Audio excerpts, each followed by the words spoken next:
Bom dia, eu vou dar início ao seminário de fenômenos de transportes, cujo tema é drenagem urbana. Ele abrange o assunto dado no decorrer do semestre, que é vazão. A equipe ela é composta por eu que vos falo, Felipe Lima, o Anderson Lima, o Heráclito Freitas e a Tereza Raquel. Bem, primeiro vamos conversar um pouco sobre o que é drenagem urbana.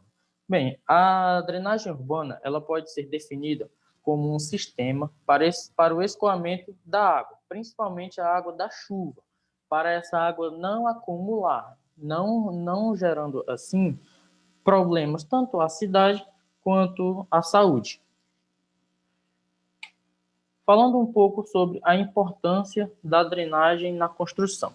A drenagem ela é necessária para evitar problemas como o desmoronamento da talude, que seria o plano de terreno inclinado, o deslizamento de terras, a instabilidade da escavação, alagamento, a umidade excessiva, infiltrações na construção e doenças causadas pela mistura entre o esgoto e a água limpa, típico de locais onde não tem saneamento básico.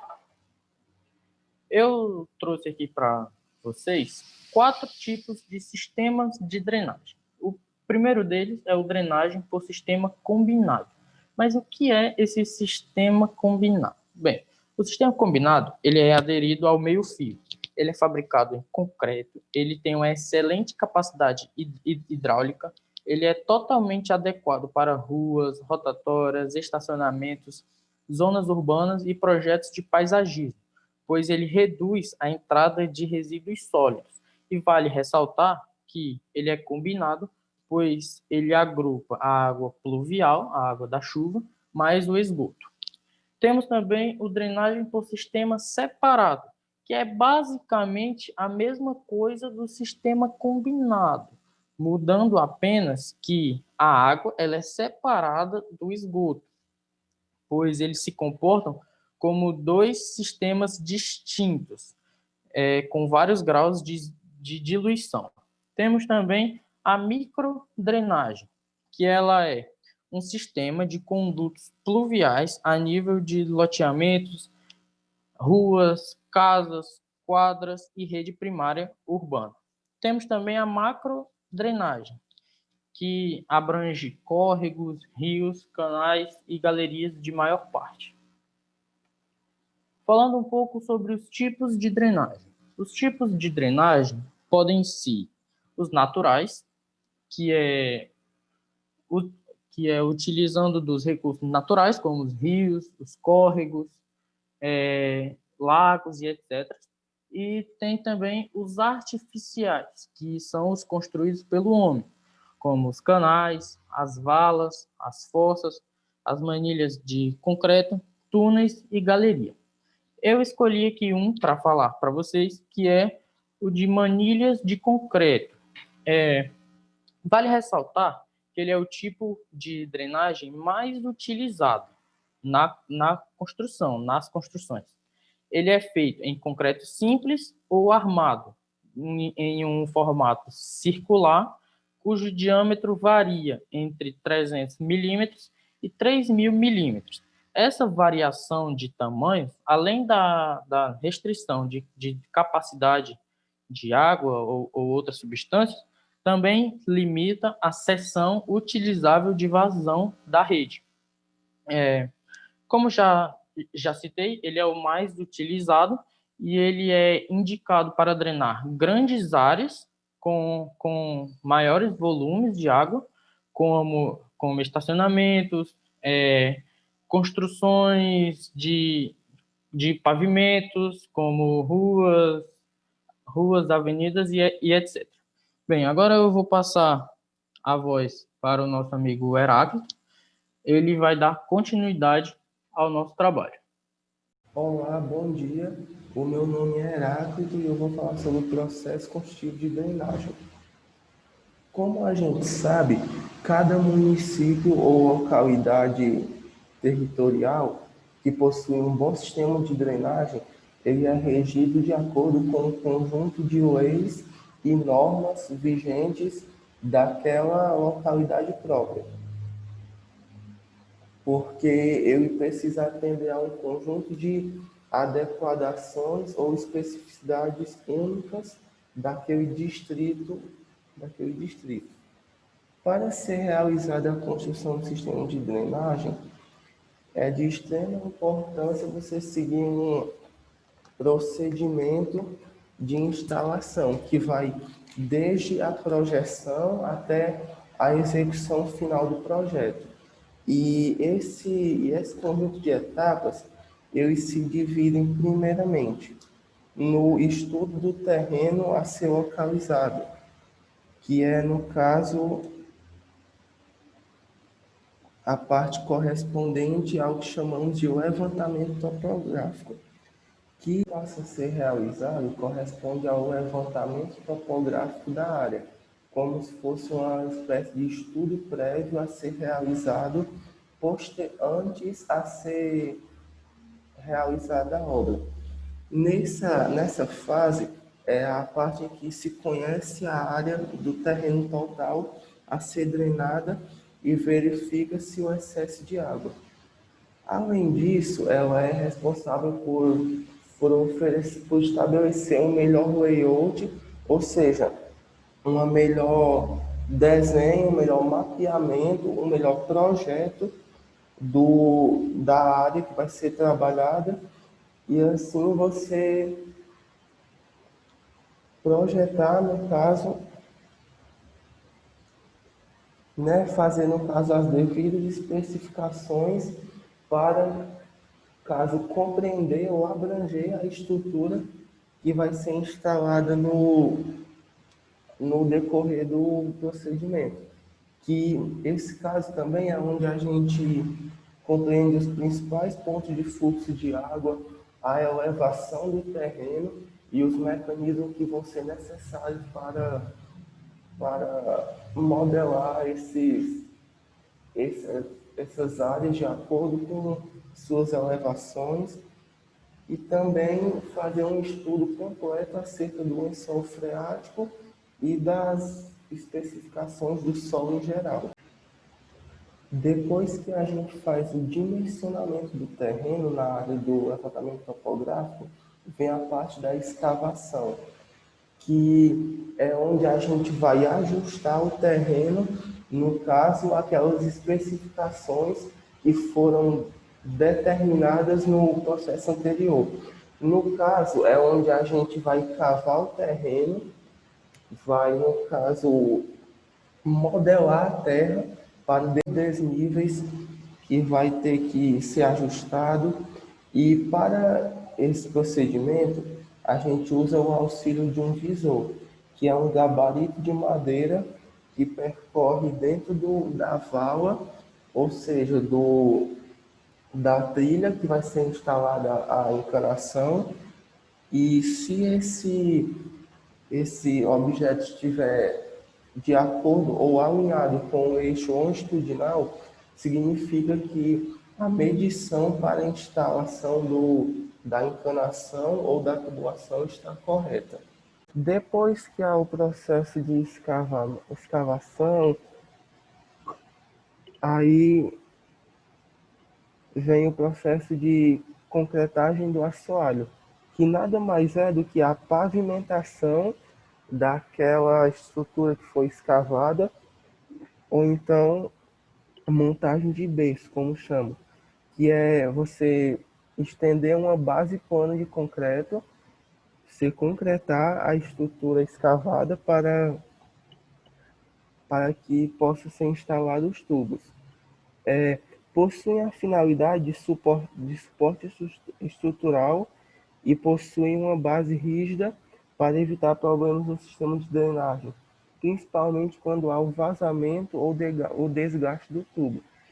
É o seguinte, essa concretagem ela pode ser entendida basicamente como uma camada envoltora da canalização do sistema, para evitar, enfim, para garantir a sua segurança, a sua durabilidade, a sua fluidez e o bom conservamento da estrutura.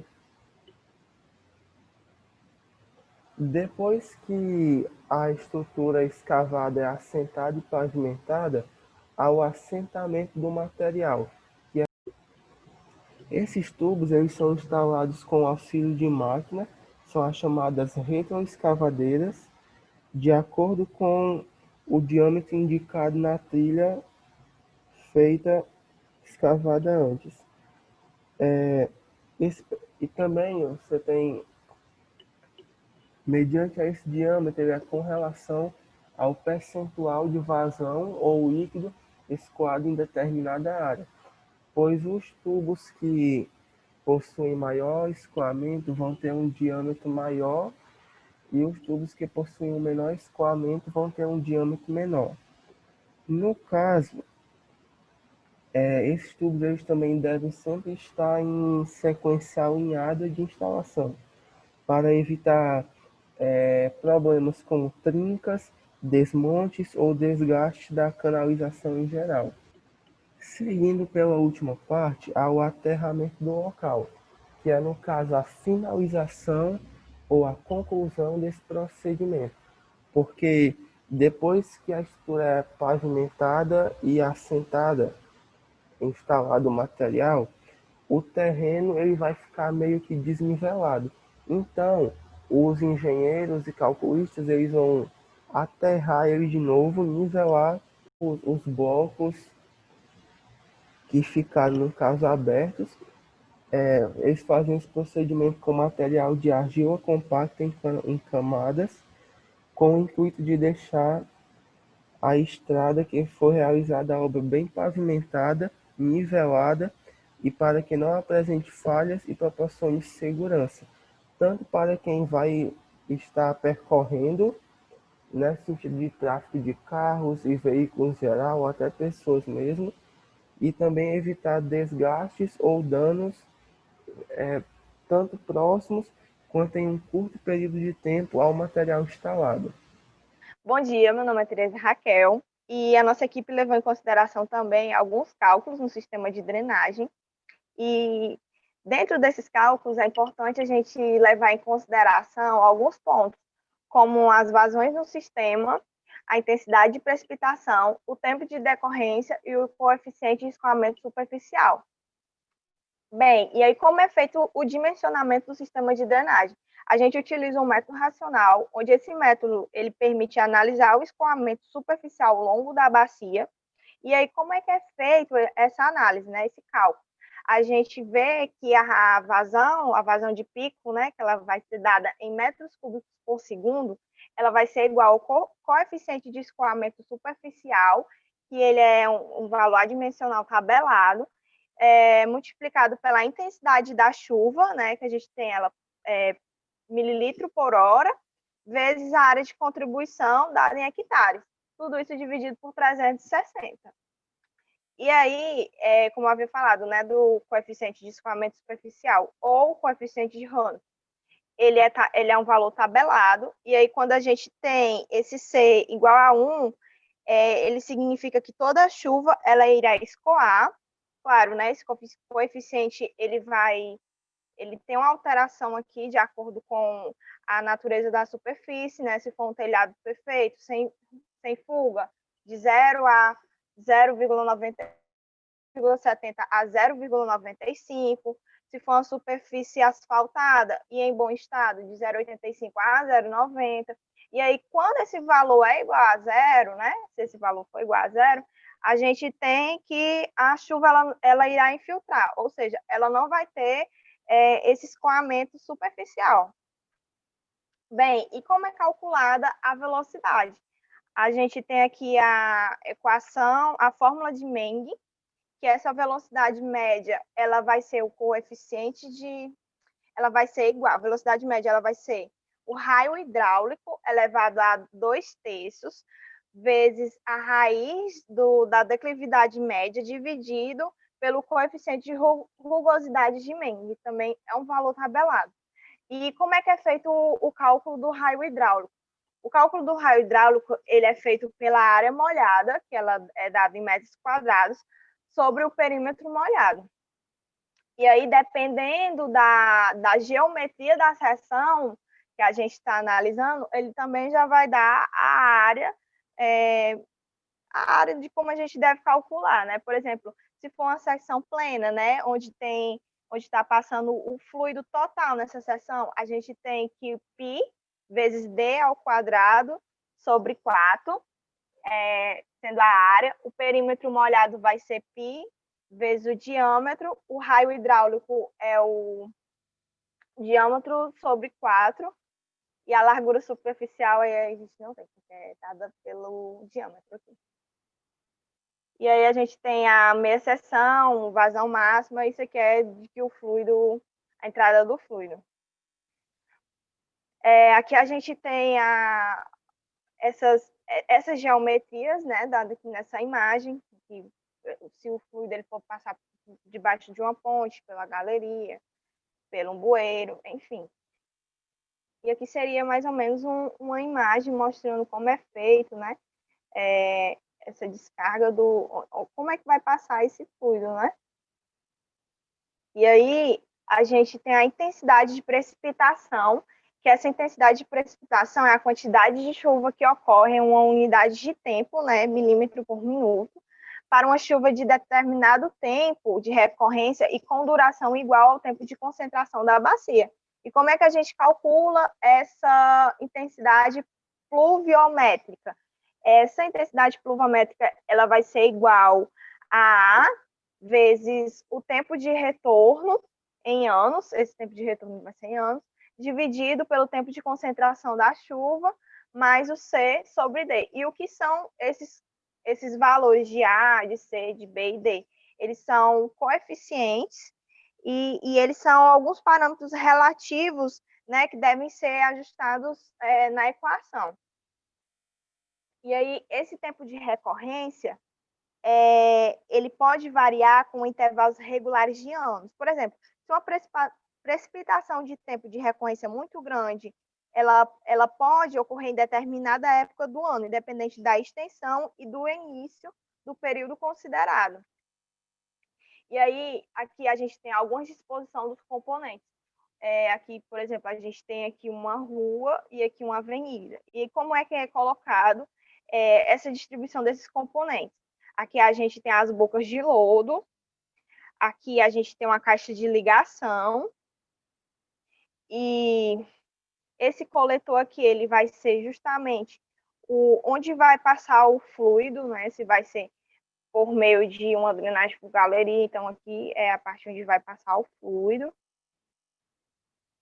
E esse PV é o posto de vista também. Aqui eu coloquei um mapa. Esse mapa aqui, ele é um mapa de Fortaleza, onde foi realizada as drenagens. Essas partes vermelhas significa que é uma drenagem feita por meio de canal, e as partes verdes, ela é a drenagem que está sendo realizada por meio de galeria. E agora a gente vai falar justamente dessa parte, como é feito a drenagem utilizada na cidade de Fortaleza. Olá, bom dia. Meu nome é Anderson Lima.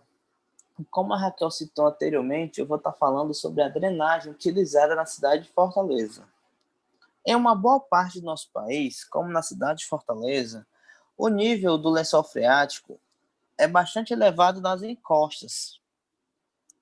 E por isso, a pressão neutra é um dos principais agentes de estabilização das encostas. Um dos métodos de estabilização dessas encostas naturais é a drenagem do maciço, que tem como principal objetivo a retirada de água do maciço, reduzindo a pressão neutra. E esse tipo de drenagem ele é realizado através de ponteiras filtrantes, poços profundos, trincheiras, drenos verticais de alívio, drenos subhorizontais profundos, galerias e túneis.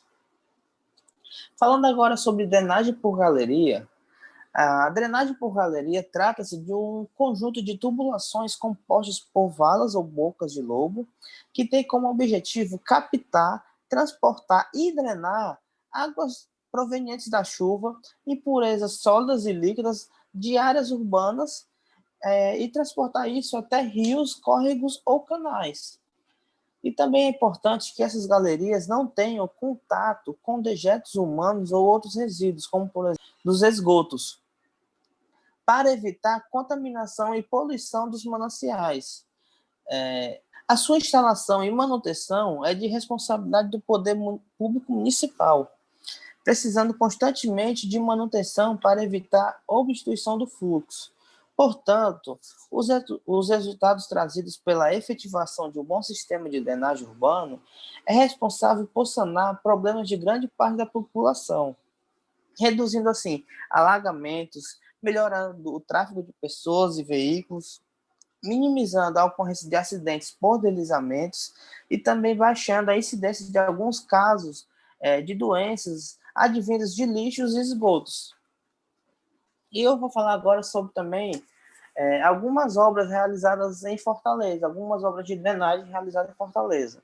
Uma delas é a da Rua Pedro I, que foi realizada uma obra de drenagem na via entre o trecho das ruas Floriano Peixoto e Assolão Pinheiro. E nesse trecho foi feita uma obra de drenagem que conta com 20 bocas de lobo e 180 metros de galeria. E foi uma obra orçada em R$2 milhões. E quem passava ali pelo ponto ali dessa rua, ali no centro da cidade, sabia que qualquer chuva, a rua já ficava praticamente totalmente alagada, e possibilitando o tráfego de pessoas e carros e veículos. Então essa obra foi utilizada e o problema foi solucionado. Outra obra também realizada em Fortaleza foi na Avenida Paulino Rocha, que também é outro ponto da cidade que alagava facilmente. E de acordo com informações da Secretaria de Infraestrutura Municipal, foram construídas 2 galerias para captar águas pluviais na extensão da via, desde a comunidade do Jardim da Glória até as imediações da sede da CENIF. Essa obra foi concluída recentemente e foram investidos 2,3 milhões, segundo a Prefeitura de Fortaleza. E assim eu encerro a nossa apresentação. Espero que vocês tenham gostado e muito obrigado.